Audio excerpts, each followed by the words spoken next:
Beleza, galera, agora vamos começar a falar dos voleios, hein? Os voleios são os golpes mais fáceis que tem do tênis, né? Os mais simples de se realizar, porém, são os golpes em que você precisa ser mais rápido, mais ágil, precisa ter um bom reflexo, precisa se movimentar muito bem, precisa ter velocidade nos pés. Porque como você está na metade do caminho, né, metade da quadra, a bola chega muito mais rápido para você do que se você estivesse no fundo da quadra. Ainda mais se você estiver indo em direção à bola, né? Que é diferente você volear parado e você volear indo em direção à bola. A bola chega mais rápido ainda, então tem que ter muita agilidade, muito reflexo para você conseguir dominar o voleio. Mas é o golpe mais simples, é o golpe mais fácil, não vai ter muito o que falar aqui nesse vídeo em relação aos voleios, é muito simples, tá? Só alguns pontos, alguns detalhes que vocês precisam ficar de olho se vocês quiserem ter um voleio de alta performance. Então, primeiramente, a empunhadura, né? A empunhadura mais indicada é a continental. Por que continental? Porque, como eu disse, a bola chega muito mais rápido para você quando você está na rede do que quando você está no fundo, né? Então, se você usa a continental, você consegue fazer o voleio de direita e o voleio de esquerda com a mesma empunhadura. Você não precisa fazer mudanças de empunhadura. Essas mudanças de empunhadura te consomem tempo. E exatamente o que mais você precisa na rede é ganhar tempo, né? Então você não pode ficar mexendo em empunhadura para fazer um voleio de direita, mexendo em empunhadura para fazer um voleio de esquerda, tá? Então o ideal seria você fazer o voleio com a mesma pegada, sempre o voleio de direita e o voleio de esquerda com a continental. Porém, se você for um iniciante e você está fazendo o voleio com a empunhadura do forehand, não tem problema. Por quê?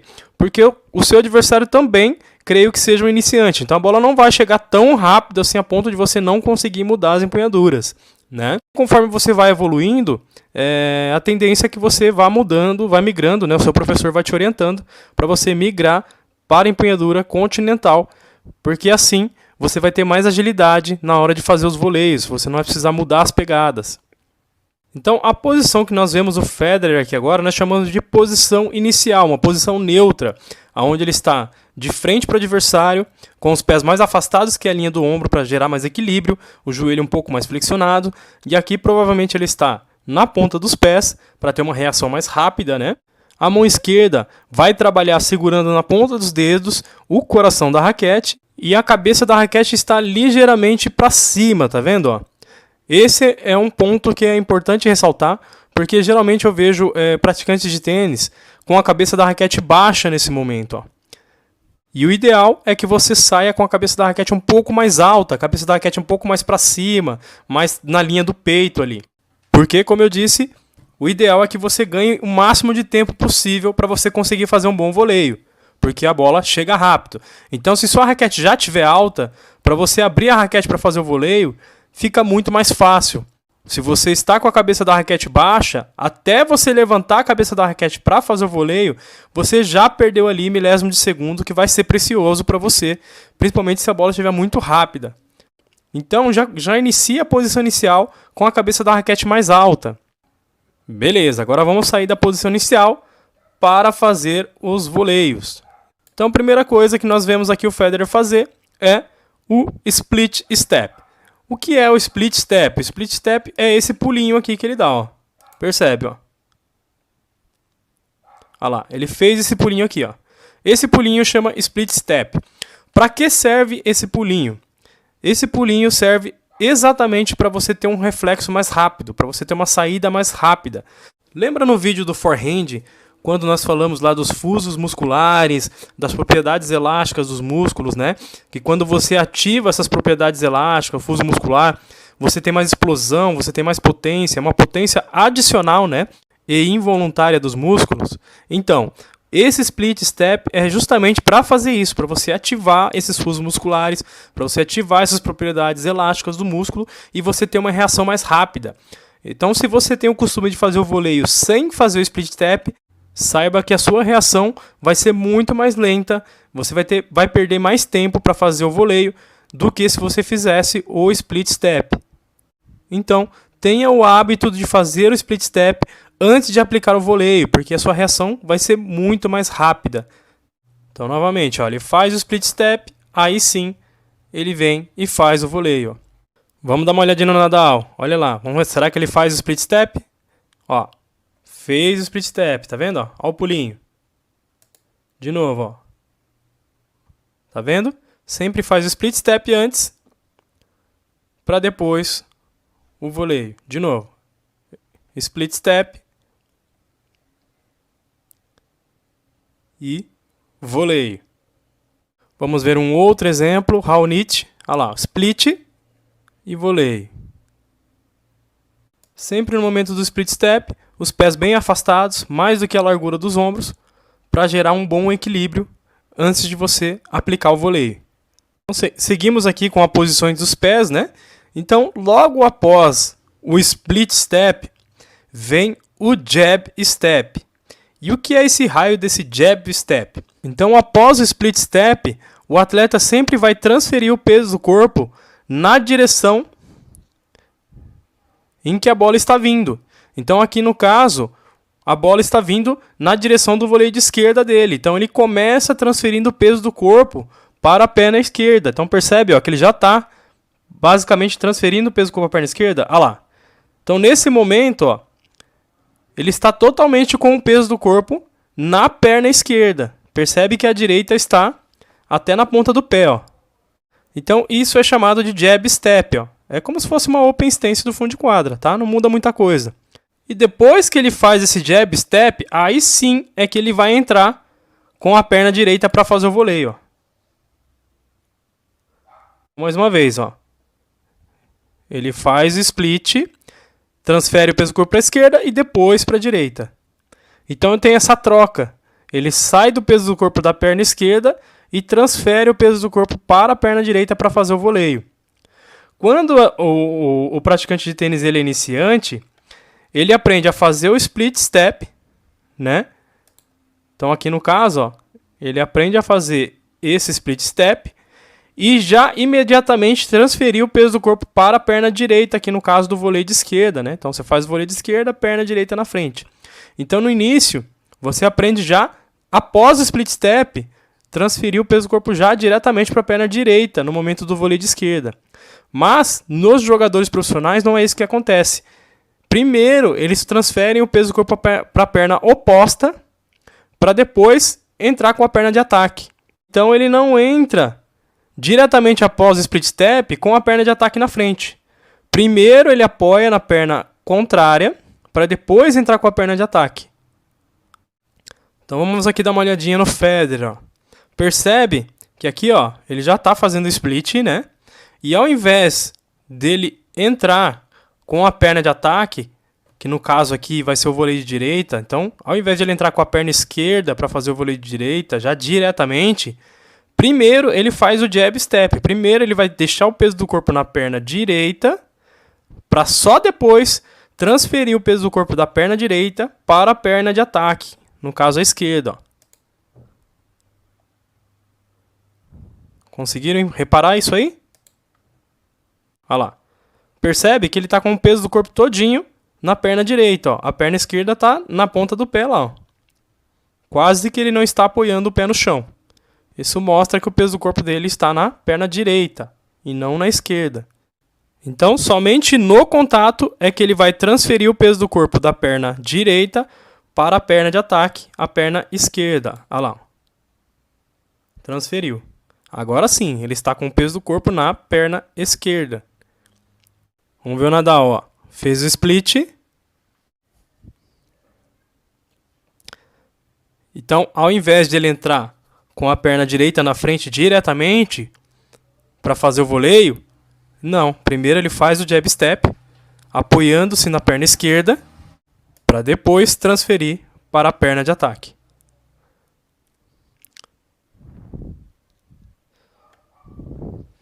Olha lá, fez o split step, agora entra com o jab step, e aí sim a perna de ataque passa na frente.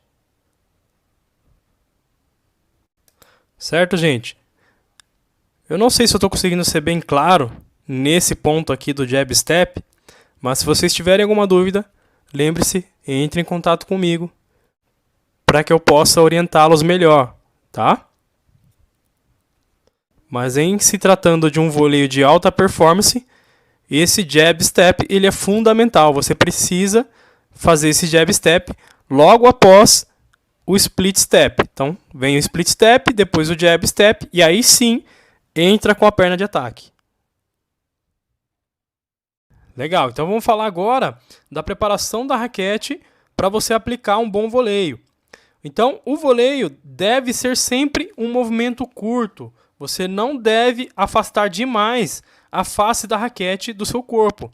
Quanto mais você afastar a cabeça da raquete para a lateral, pior vai ser o seu voleio. E isso vale também na hora de levar a raquete para trás. Quanto mais você levar a raquete para trás, tentando colocar força na bola, tentando acelerar o voleio, pior vai ser o seu voleio.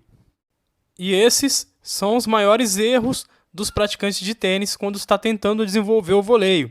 É querer aumentar o backswing do voleio para poder gerar força.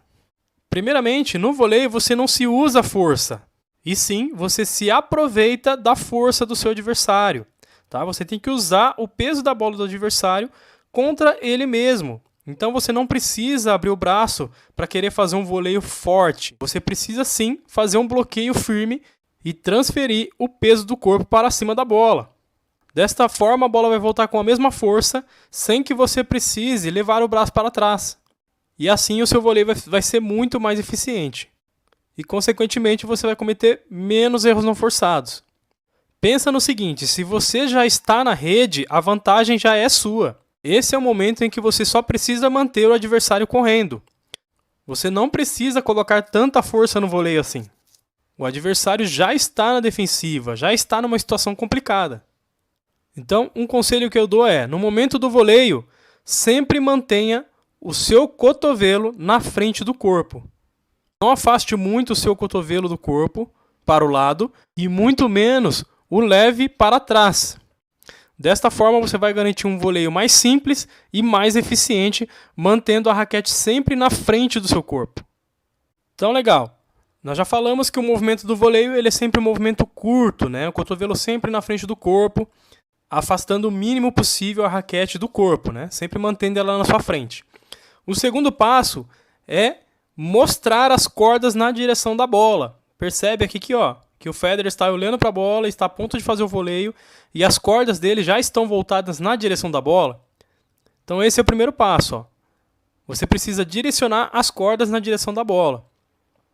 Para quem não tem muito domínio do voleio com continental, nesse momento a pessoa ela tem uma certa dificuldade de abrir as cordas na direção da bola. E a raquete ela entra mais em diagonal. E aí o praticante de tênis tem muita dificuldade de fazer o voleio na paralela, né? A bola sempre vai para o meio da quadra, porque ele não consegue abrir a raquete dessa forma aqui, segurando a continental. E isso é normal, tá? Isso é normal. Com o tempo você vai pegando domínio e você vai conseguindo ajustar isso aí. Mas sempre você tem que ter esse foco, tanto para a paralela quanto para a cruzada. A face da raquete ela tem que entrar bem aberta na direção da bola para que você consiga fazer um contato legal, para que você consiga achar o meio da raquete para aplicar um bom voleio. Então, de novo, ó, percebe que ele fez o split, ó lá, abriu a face da raquete. A partir do momento que as cordas estão na direção da bola, aí sim ele vem com a raquete para cima da bola, para fazer o voleio. O voleio de esquerda funciona da mesma forma. Ó. O primeiro passo é direcionar as cordas na direção da bola. Percebe que aqui ele já está entrando com o jab step e as cordas já estão na direção da bola. Para só então ele levar as cordas na direção da bola e fazer o voleio. Direcionou as cordas na direção da bola, percebe? Ó? Então as cordas... Então agora sim ele vai levar a raquete na direção da bola. Uma outra vantagem do voleio com continental é que nesse momento do contato, o atleta ele gera um efeito underspin. O que é o efeito underspin? O efeito underspin é o contrário do efeito topspin. O topspin a bola gira para frente, no underspin a bola gira para trás. Basicamente é um slice mais curto. Eles geram efeito na bola. Então, sempre no contato, eles vão fazer o movimento de cima para baixo, gerando esse efeito underspin, ó lá, percebe? Ó lá. Então, ele passa a raquete pela bola, gerando esse efeito aí. Então, não é um voleio totalmente chapado, ó. Sempre tem esse efeito aí. E por que que eles dão esse efeito aí, ó? Porque dando esse efeito underspin, a bola ela quica mais baixo. Diferente do voleio chapadinho, porque quando você faz o voleio chapado, a tendência é a bola quicar mais alto. E se a bola quica mais alto, para quem está jogando de passador, é mais fácil te atacar, né? Porque a bola está mais alta que a rede. Quando você faz o voleio com o underspin, o efeito slice, a bola quica abaixo. Então é mais difícil para o adversário te atacar. Ele vai ter que levantar mais a bola. E nisso a bola vem mais leve e você vai conseguir fazer um próximo voleio para ganhar o ponto ou um smash, né? Então, se você voleia com a Continental, você deve dominar um voleio com mais efeito, não um voleio chapado. Ó. Percebe que o Federer, ó lá, praticamente ele fez um slice. Ó. Tá vendo? Mais uma vez, ó. Ó lá, ele vai cortar a bola. Então, nunca o voleio vai ser totalmente chapado. Olha o Nadal, ó. Percebe que o Nadal ele vai fazer o contato com a bola e depois do contato com a bola, a raquete continua indo na diagonal para baixo. Por que isso? Porque ele está fazendo o movimento de cima para baixo para poder gerar o efeito slice. Ó. Olha lá. Ele passa a raquete pela bola.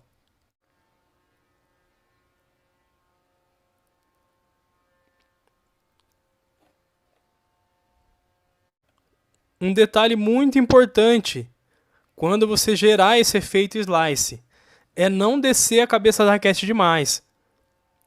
Um outro erro que eu vejo os praticantes de tênis cometerem no momento de gerar esse efeito, né? A pessoa gera efeito demais, e se você gera efeito demais, você perde precisão no voleio, você perde potência no voleio também. E aí o que acontece? A cabeça da raquete, quando você gera muito efeito, ela passa da fita branca ali da rede, no caso, né? Então a raquete ela desce demais. E você percebe que os jogadores, ó, a partir do momento que ele faz o voleio, olha lá, a raquete ela para na mesma linha dessa fita branca, ó. Ela não desce muito mais do que isso. A não ser se a bola estiver baixa, né? Mas uma bola na linha do ombro, a raquete nunca vai descer mais do que essa fita branca, ó. Se a sua raquete está balançando lá embaixo, a cabeça da raquete circulando para baixo dessa fita branca, é sinal de que você está colocando efeito demais no seu voleio. Então você deve levar a raquete mais para frente, menos efeito e um impacto maior. Vamos ver o Raonic, olha lá. Mostrou as cordas na direção da bola e agora ele vai entrar gerando o efeito, ó, tá vendo? Olha lá, mostrou as cordas na direção da bola e vai entrar gerando o efeito. Aí agora você deve estar pensando, pô, Adriana, mas você falou que não deve abaixar muito a raquete, né? Mas aqui nós vemos o Raonic, ó, olha lá. Ele abaixou totalmente a cabeça da raquete. Mas por que que ele fez isso aqui, ó? Porque o efeito que ele deu nesse momento aqui não é o underspin, e sim o side spin. O side spin é aquele efeito que a bola pinga e vai para o lado da quadra, né? Então a bola gira para o lado, tá? Então quando você faz o efeito de side spin, aí sim a raquete ela desce bastante mesmo, tá? É o único jeito de você fazer side spin, ó. A raquete ela faz esse percurso lá embaixo, tá? Mas isso ele fez por causa do efeito que ele aplicou aqui agora, tá? Você vai ver aqui, ó, nessa jogada aqui, ó, ele vai fazer com slice. Olha lá. Tá vendo? Aqui ele fez um voleio com slice. Então percebe que a raquete está na mesma linha da fita branca, ó. Então são efeitos diferentes, as terminações são diferentes. Olha o voleio direita, olha como ele abre as cordas na direção da bola. Para depois vir e fazer o voleio. E ó, a raquete alta, tá vendo? Ó? A raquete não desce, ó. A única ocasião em que a raquete vai descer é quando o atleta gerar o efeito de side spin. Aí sim a raquete ela desce bem. Ó, percebe que a raquete sempre na mesma linha da fita branca da rede, ó.